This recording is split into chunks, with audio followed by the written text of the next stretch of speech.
What's up, everyone? Welcome to this day in Philly sports history for June 12th, 2025. I'm your host, Jim Montgomery. Welcome to a Thursday edition of the podcast. Last day of school for my kids, so it's an exciting morning here in our house. Trying to make our plans. They have a half day today. Got birthday parties, pool opens up, got all kinds of great stuff happening. So, shout out to all the kids finishing up school, graduating, moving up to a new school and everything. You worked hard. Congratulations. Now that summer's here, that means trips to the shore. Obviously, if you're going for a week-long vacation down at the Jersey Shore, nobody likes to unload the stuff. To me, it's the bane of my existence is taking the stuff from my truck and moving it into the house. You get all sweaty. You're miserable. You just sat in traffic for God knows how long. Let Beach Caddy take the stress out of it. Hit them up for their bellhop service. They'll move you in, move you out. You can just sit there in a beach chair, have a beer, and just take the stress and relax. You can turn the AC on, and that way it's all set up for when you're ready. They'll take care of it, take the stress out. And if you're not going out for a week, you're a weekend warrior, they can still hook you up and take the stress out. Obviously, if you have kids, you know beach carts are the worst. They got the little plastic wheels, get stuck in the sand. You're dragging them like this. Beach Caddy's got the best beach carts on the Jersey Shore. Nice, big, inflatable wheels. Glides right over the sand. Takes the stress out of moving in. I saw a video of a guy just last week who had everything piled up, had his kids sitting on top, and he's just pulling it with one hand like he owned the place. So let Beach Caddy take the stress out of your Jersey Shore vacation. If you're in Sea Isle, Ocean City, Avalon, Stone Harbor, or Wildwood, hit them up. Use the promo code Jimbo for 10% off your bellhop service as well as your beach cart rental, and let Beach Caddy take the stress out of your Jersey Shore vacation. BeachCaddy.app. If you're available in Ocean City, Sea Isle, Avalon, Stone Harbor, and Wildwood, use that promo code Jimbo for 10% off your bellhop service as well as your beach cart rental. All right, ladies and gentlemen, please keep your hands and feet inside the vehicle at all times. Please secure your lap bar and make sure you are seated at all times. The roller coaster that is the Phillies season continues to roll on. 7-2, they look like a legitimate title contender yesterday. 7-2 win over the Cubs. Took the series. Now, they won the season series against the Cubs 4-2, which is huge for tiebreakers once we get later into September and October. But Jesus Luzardo, they'll never come out and admit that he was tipping his pitches. But if you've seen the social media posts, you can see he obviously was. Yesterday, came out with a bigger glove, had hand positions a little bit differently, and was outstanding. Went 6 innings, gave up 1 run, struck out 10. It's like the third or fourth time I saw on the broadcast he struck out 10 guys this season. The bullpen was solid. The offense, Alec Bohm had 4 RBI, including a home run. So, I mean, we ripped Alec Bohm a lot. He's coming around. We ripped Trey Turner. He came around, went after Bryce a little bit earlier in the season. He was coming around before he got hit.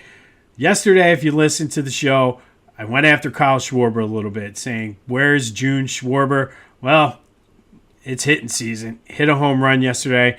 So I guess who's next? Who should we call out next? Bryson Stott? What are you doing? Like, should Aiden Miller be starting over Bryson Stott? I mean, whatever we got to do, you tell me. Who should I go after next? I think it's got to be Stott.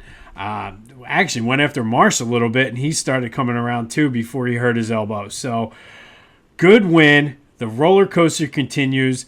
And truthfully, this team is the team that played yesterday, but they're also the team that got swept by the Pirates. You just never know who's going to show up, which team. It's going to be a roller coaster ride throughout the summer, ladies and gentlemen. But I like Otto Kemp. He's been solid. 1 for 4. He scored a run. So, I don't know. Stott, you're up, man. Get your head out of your ass and do something.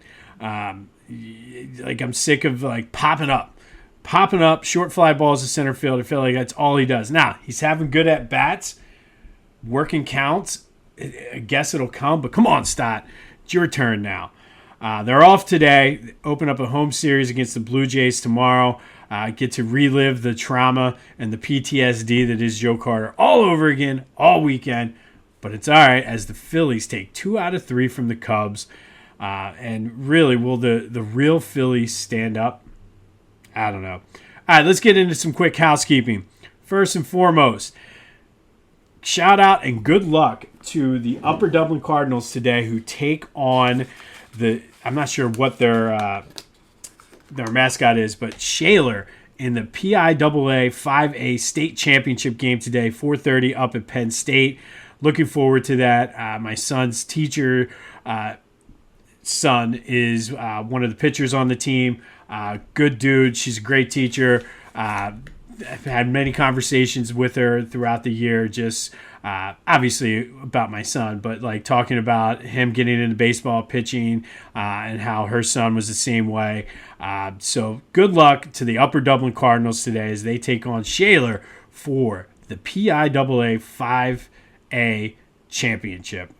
Should be on YouTube. I know Upper Dublin Media always has like football games and basketball games, so I'm assuming they'll have this broadcast as well. So go Cards! Be sure to follow me on social media, Jimbo_Mott on Twitter and TikTok, on Instagram at Philly Jimbo. Subscribe to the YouTube channel, Jimbo_Mott. Continue to spread the word as we grow this thing. As always, there are highlights on my social media, including Facebook and LinkedIn. So be sure to check that out as well. And just some programming notes, a little bit of clarification, because I had some people reach out. After this weekend, we will no longer be doing weekend shows anymore. It'll be simply Monday through Friday.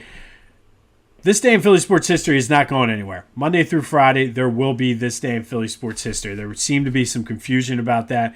Just kind of giving up the weekends in an effort to expand some things, toying around with some live ideas. Obviously, I've been teasing and telling you about the Eagles pregame show for this fall. So the podcast itself is not going anywhere. Going to be working on some behind-the-scenes stuff as well with presentation and things like that. So Monday through Friday, we will still be here. Tuesday, Motivation Positivity isn't going anywhere. Fridays with AI is not going anywhere. I have some special things for like Mondays, Wednesdays, and Thursdays as well. So just stay tuned for all that. But we are still going to be coming at you every weekday with an episode of This Day in Philly Sports History. So I wanted to clarify that because I know a lot of people were like, what do you mean you're not? It's just, it's time. I feel like I truly believe in the vision and what I see this podcast being. And it's just, I feel like it's almost like the addition by subtraction, just cutting off those weekends, allow me to focus all the content Monday through Friday and then expand the horizons and expand and do some other things on the weekends. So stay tuned. Big things happening this summer on the podcast. Want to celebrate Upper Dublin baseball? This would be the perfect scenario for this. Lotwin has your 3D custom hype chains. Be great to have an Upper Dublin 3D hype chains that you can wear to baseball, football, basketball, volleyball, soccer, whatever. These things are awesome. Custom made. The artwork is meticulous. They'll work with you to get you exactly what you want. So go to lotwin.com. Get your 3D custom hype chain. Use the promo code TCCPOD for 10% off of your order. That's lotwin.com, TCCPOD for 10% off. Get hype and get your custom hype chain. All right, yesterday's trivia question. We were talking about Lenny Dykstra and hitting over 400 through mid-June en route to finishing 4th in the batting title. But Phillies have won the batting title 9 times. And I asked you, who were they? A lot of people got the first two of them. Richie Ashburn did it in 55 and 58, and Chuck Klein did it in 1933 when he won the Triple Crown. But the other guys that did it, Billy Hamilton did it in 1891 and 1893. Ed Delhonte did it in 1899 when he hit 410. Interesting side note on Delhonte, his death was mysterious. Apparently got kicked off a train for being drunk and just screaming and causing a scene somewhere in Buffalo, the Buffalo area, went to walk over a bridge above Lake Erie, fell into the lake and got swept down Niagara Falls. There was questions about whether he fell over because he was drunk or jumped over or whatever. But Ed Delhante hit .410 in 1899 to lead the league. Lefty O'Doul did it in 1929. I believe he hit like .398 that year. We mentioned Chuck Klein. And then Harry Walker was the other in 1947. Kind of an asterisk next to his name because he did a lot of that while playing for the Cardinals. He was traded halfway through the season, not too far off from what Willie McGee did back when he won the batting title in 1990. But we will have another trivia question. Thanks to everyone who reached out and attempted to answer the trivia question. I do have some Eagles news. Big news is single game tickets go on sale today. Good luck. Hopefully you can get in and beat the bots. Sure to go quick. And I don't know if other NFL teams are like this, but there's so many season tickets for the Eagles that it's a tough ticket to get. But the other story was our old pal Chris Sims is at it again, did his quarterback rankings, and I forget whether he had Jalen 10 or not even in the top 10. And I figure everybody else was talking about it. Give you my 2 cents on Jalen Hurts' ranking and things like that. And quite frankly, I don't care where he's ranked. You could rank him 32nd. I know what he is. I know what he does. He's the Super Bowl MVP. Is he consistent sometimes? No. But listen, we've seen what he can do when he needs to do it. And if I had to put him in a ranking, I think you'd have to put him top 5. I mean, you have Mahomes who's had 2 non-Mahomes-like seasons the past 2 years, but all right, I'll give you that. You go with it. Like, I mean, I probably would. I don't know if I'd take him over. Who am I kidding? I would take him over Jalen. But then I think Jalen fits right in with the next group of guys, and I even would almost put Mahomes in this category. We got Josh Allen, Joe Burrow, and oh my goodness, why can't I? Lamar Jackson. I think he certainly is right there. I think he's a step above guys like Jared Goff. I hear his name thrown out there, Matthew Stafford. I would put Jalen above those guys.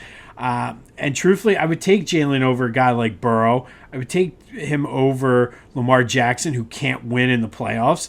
I would take him over Josh Allen, who, yes, he puts up the good number. And I think Josh Allen might be the closest comp that I would struggle with. Like him and Mahomes, I don't know if I would take those guys over Jalen. And that's not a knock against Jalen. But I think Jalen belongs in that class of quarterback. But quite frankly, it doesn't matter where people rank him. Because to me and to every one of you out there, the only stat that should matter is Super Bowls.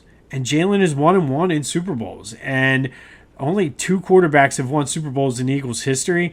And listen, going back to college, all Jalen Hurts does is win. It might not look pretty. It might not be the way that Chris Sims wants it to look. It might not be the way that Patrick Mahomes does it, or Joe Burrow, or Josh Allen, or Lamar Jackson does it. But he wins. And to me, that's the bottom line stat. And I think we get caught up a lot in looking at numbers and, you got to have the quarter QBR and touchdown pass. Listen, Jalen is a winner.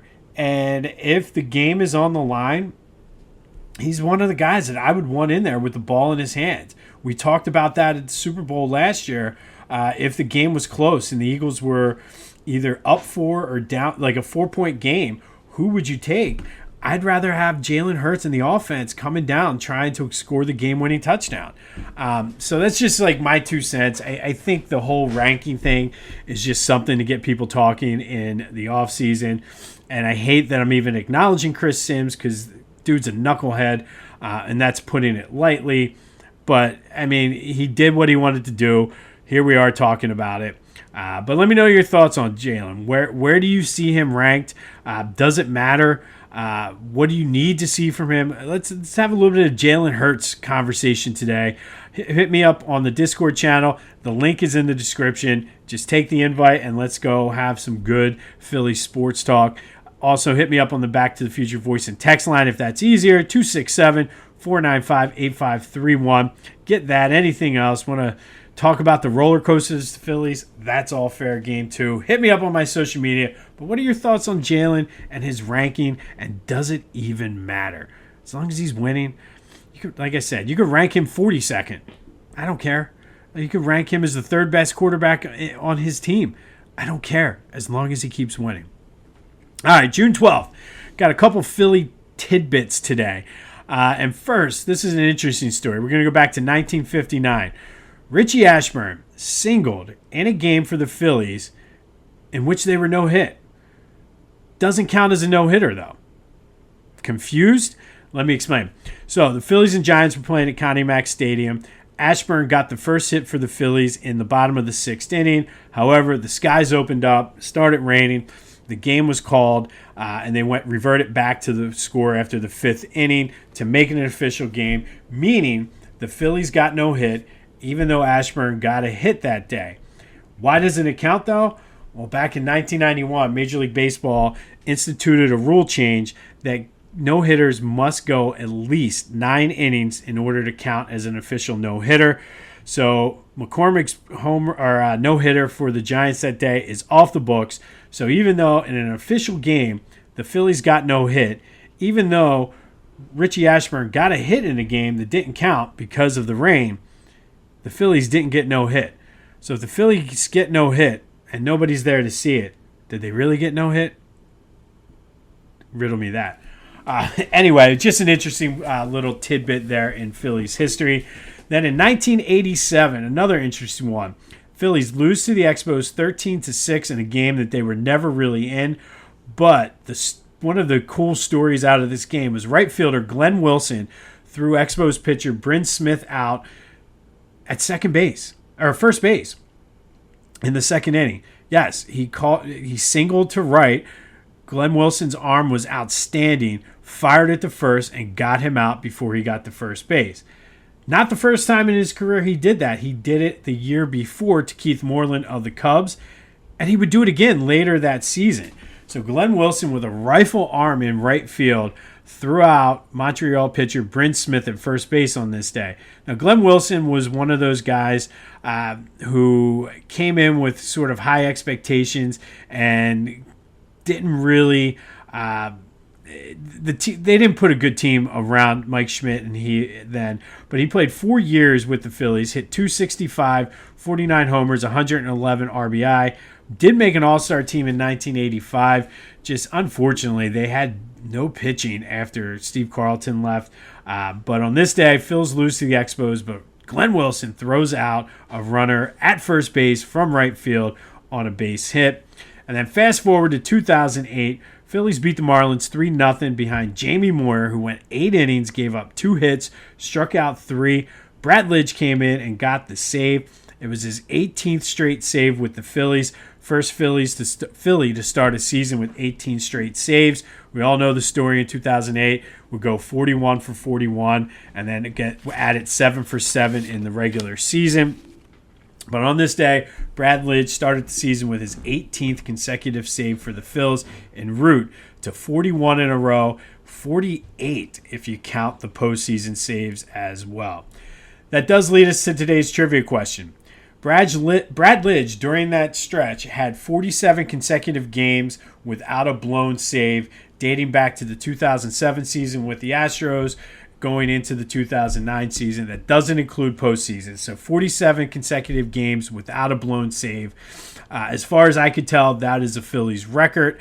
But trivia question of the day. Who holds the Major League record for consecutive saves without a blown save? Bonus trivia question if you can tell me how many games that is. That is today's trivia question in honor of Brad Lidge.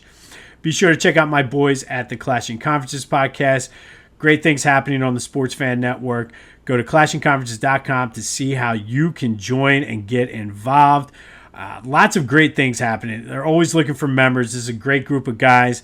And you can just hop in and join and be on the podcast. Big episode this week. If you're an old school person like me, and you saw, I posted this on my social media as well. They had Laser from the old American Gladiators on as a guest. Pretty cool. And again, in honor of the new American Gladiators being filmed now, hosted by The Miz from WWE. Very excited to see that. I love the American Gladiators, but Laser is on one of the podcasts. Those episodes drop on Thursday and Friday. So go to clashingconferences.com. Check out what they have to offer, how you can get involved. If you need media services, they have you covered there as well. But go check them out. Very excited, very pleased, happy to be a part of their sports fan network. The sky is the limit, and it's only going to get bigger from there. So go check them out. And don't forget about Dad. It's still not too late. Might not get it in time for Sunday, but don't forget about Dad. You can still get him slides. You can get him canvas loafers, Philly Fanatic rocks glasses, T-shirts. I'm excited for the Tush Push shirt to come, as well as Cruck Around and Find Out. If you like want to support Nick Foles, they have his Dad Season hat collection available as well. The cooler. It's pool season. Cannot wait. It's been coming in handy. Just throw your drinks, kids' drinks, beers, White Claws, state sides, whatever. Throw it in. Throw a little bit of ice. You put your fresh fruit or veggies you take for a snack. Zip it up. Keeps everything fresh. So go to phillygoat.com. Use the promo code Jim Montgomery to take 10% off your order. That's phillygoat.com. Promo code Jim Montgomery to take 10% off of your order. And then finally today, let's continue our best individual season in Philly sports history tournament. Yesterday, we had an MVP matchup, and it lived up to the hype. Much closer than what I thought it was going to be. The 5 seed, though, Jimmy Rollins' 2007 MVP season slightly edged the 12 seed Bryce Harper's 2021 season with 56% of the vote. J-Roll moves on in the tournament. Thank you for everyone who voted. And let's get to today's matchup. Today we got a Flyers region matchup and 2 former teammates taking on each other. First, the number 6 seed Reggie Leach from 1975 and 76. He was an all-star, had 91 points, led the league with 61 goals, had a plus-minus of 72, but he really made his mark in the playoffs this year. 19 goals in 16 games for the Flyers, including 5 of them in one game. Flyers did lose to the the Canadians in the Stanley Cup Finals that year, but in a losing effort, Reggie Leach became the first Flyer to win the Conn Smythe on a losing team. Bernie Parent had won it the 2 previous years, so third straight Flyer to win the Conn Smythe. He's taking on the aforementioned Bernie Parent, the number 11 seed. His 1974-75 season, he was an all-star, went 44-14-9 with a 2.04 goals against average, including 12 shutouts, had a .918 save percentage, won the Vezina Trophy, but was outstanding in the playoffs. His numbers were even better, a 1.89 goals against average, had 4 shutouts, including Game 6 of the finals against the Sabres, where he had 32 saves en route to his second Conn Smythe Trophy. Flyers win their second straight Stanley Cup. Now it's your turn. Whose season was better? Reggie Leach in 75-76, Bernie Parent in 74-75. Vote on any of my social media. Hit me up on the Back to the Future voice and text line 267-495-8531. Get anything Philly sports related off your chest. Come to the Discord channel. First link in the description. Don't forget about our trivia question. Who holds the Major League record for consecutive saves without a blown save? All in honor of Brad Lidge, who had 47 straight for the Phillies. That's only regular season, though. That's not including the postseason, where he was 7 for 7 in 2008. Glenn Wilson throwing guys out from right field at first base. And Richie Ashburn got a hit in a game that the Phillies were no-hit in, but doesn't count as an official no-hitter. There will be a quiz. All right, let me know your thoughts on Jalen, too. Does it matter where he's ranked? I don't. I don't care. I know a lot of people put a lot of time and effort into their lists and their rankings and everything, but quite honestly, I I'd rather be the defending Super Bowl champs with the Super Bowl MVP than hang my hat on my quarterback's. My quarterback's the number 2 ranked quarterback in the league. Guess what? My quarterback, you want to rank him 32? Rank him 32. He has a Super Bowl ring and an MVP to show for it. But let me know your thoughts on that, because I know a lot of people feel very strongly one way or the other about Jalen. But this has been This Day in Philly Sports History for June 12th, 2025. Tomorrow, don't forget, we spent Fridays with AI. Go have yourselves a no, it's not Friday yet. Go have yourself summer. See, I got summer brain already. Go have yourselves a Thursday. And until next time, I'll see you when I see you.